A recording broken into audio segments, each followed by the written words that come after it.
Did you know that Greeks have bagels too? They're called Koulouri and they're super popular throughout Greece. These delicious circles of sesame can be enjoyed as is or as a base for a sandwich. Let's get started.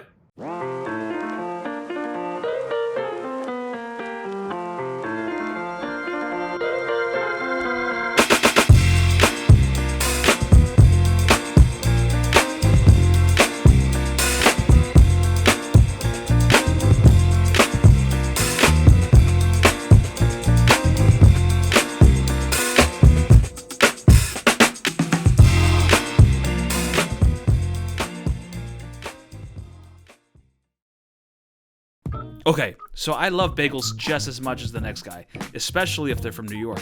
Seriously though, I just don't understand why you can't get a good bagel outside of New York. Anyway, that being said, I've got a secret weapon. It's called Koulouri.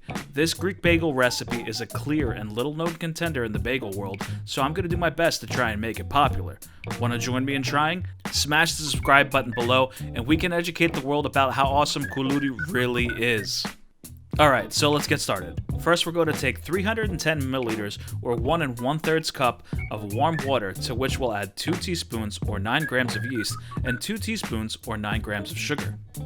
Once in there, whisk it up so everyone can get to know each other and let the mixture rest for 8 to 10 minutes in order to bloom. You'll know it's ready when it looks like this. Next to our mixer bowl, we'll add 500 grams or 4 cups of all-purpose flour, 18 grams or 1 tablespoon of kosher salt, and 28 grams or 2 tablespoons of Greek extra virgin olive oil. I'm using that liquid gold called Midas. It's the best around. Check out the link in the description so you can get some delivered right to your home. Once the ingredients are added to the bowl, attach it to your mixer and set it to low speed. Slowly add the wet ingredients in, increase the speed to low-medium, and let it mix for about 8 to 10 minutes or until it looks nice and elastic, just like this. Take the newly formed dough baby out, form it into a bowl, and place it into an oiled bowl where we'll cover it in plastic. Oh yeah, by the way, I got the big boy plastic wrap this time so I don't have to struggle anymore. It's the little things in life. But I digress. Let the dough rest for an hour, hour and a half, depending on how warm your environment is, so it can get a good rise. Pro tip, I always like to turn the light on in my oven to create a little heat and let the dough rise in there. It creates a nice warm environment and promotes a good rise. Oh yeah, I forgot. Definitely don't actually turn on the oven. That's bad. You don't want to do that. Once risen, the dough should look nice and puffed, just like this. We're going to take that out of the bowl and using a bench scraper cut the dough into 8 equal-sized pieces. Want to have some fun? Let's roll these guys out now. Using the palms of your hand, gently roll the dough into a rope from the middle to the edges. Once it's at your desired thickness, make a circle out of the dough and press the 2 ends together.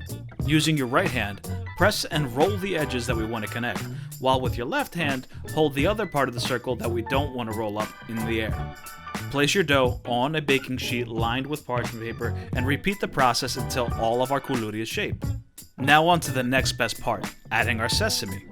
In a bowl, add 500 milliliters or 2 cups of cold water and 50 grams or 4 tablespoons of granulated sugar and whisk until it's dissolved. In a separate bowl, add a ton of sesame seeds. Seriously, there's going to be so much sesame when this is all over. Next, we're going to quickly dip the dough in the water and place it in the bowl of sesame. Make sure to coat the entire thing in sesame. I mean, like, really get in there. Once it's coated, place the Koulouri back on the parchment-lined baking sheet and continue the process until they're all coated. Once that's done, let it rest for 20 to 30 minutes to rise, and then we can start baking. To bake, make sure that you've preheated your oven to 400 degrees Fahrenheit or 200 degrees Celsius, and then place the Koulouri in there for 15 to 20 minutes or until golden brown. Once they're ready, take them out and immediately hit them with some melted butter. Salted or unsalted, dealer's choice, but I like to use salted butter since it adds some extra flavor. And there you have it, a tasty and delicious Koulouri, the lesser known Greek cousin of the thicker New Yorker, which in my opinion is here for the long stay. So I'm sure you're asking, hey Evan, that's it? No more? Let's answer that as our Greek Koulouri would. Relax, my friends, we are just getting started. Let's level up our Koulouri by adding some chocolatey decadence. First, we'll slice our Koulouri in half and hit it with some melted butter. Next, add a generous, and I mean generous gob of Nutella on half and sprinkle on some flaky sea salt to bring out all of the flavors. Put the other half back on top and boom, a chocolate Koulouri sandwich. But Evan, I'm in the mood for something more savory. Ah, my friends, do not fear. Evan Caras is here.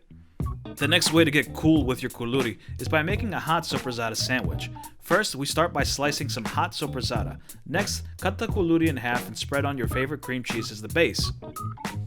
After that, start placing on your sliced sopressata and add some arugula on top of that. Drizzle on some of the liquid gold and top it with some flaky sea salt. Put the top back on, cut it down the middle, and boom! The perfect koulouri sandwich for lunch. As Larry David's Greek cousin would say, koulouri is pretty good, and should be in your rotation when you're craving some bagels a la Greek.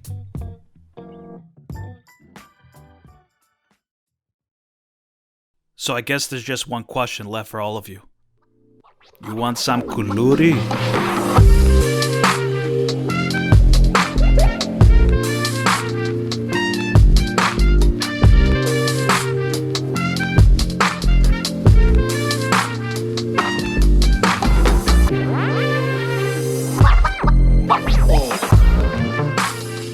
If you like what you saw in this video, be sure to like, comment, and subscribe down below.